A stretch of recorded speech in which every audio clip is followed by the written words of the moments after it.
ভেনিসের খালপাড়ে আঁকা এক শরণার্থী শিশুর ছবি। বছরের পর বছর আর্দ্রতা আর বন্যায় দেয়াল জুড়ে ক্ষয় বাড়তে থাকায় প্রায় হারিয়েই যাচ্ছিল।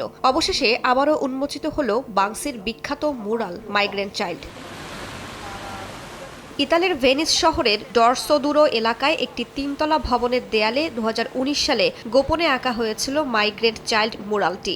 লাইফ জ্যাকেট পরা এক শরণার্থী শিশুকে খালের পানির ওপর গোলাপি ডিস্ট্রেস ফ্লেয়ার হাতে দেখানো হয় সেখানে। পরে শিল্পকর্মটি সংরক্ষণের উদ্যোগ নেওয়া হয়। খালি পড়ে থাকা ভবনটি গত বছর কিনে নেয় একটি ইতালীয় ব্যাংক। এরপর পুরো ভবনের সংস্কারের পাশাপাশি মুরালটিও পুনরুদ্ধারের কাজ শুরু হয়। সংস্কার শেষে 8 ও 9 মে বিশেষ প্রদর্শনীর আয়োজন করা হয়েছে। মুরালটি নৌকায় করে ভেনিসের বিভিন্ন খাল ঘুরে দেখানো হবে, যাতে স্থানীয় বাসিন্দারা কাছ থেকে এটি দেখতে পারেন। এরপরে এটি আবার স্থায়ীভাবে ফিরিয়ে নেওয়া হবে পালাজ্জো সান পান্তালনে, যেখানে ভবনের পূর্ণ সংস্কার শেষ হওয়ার কথা 2027 সালে।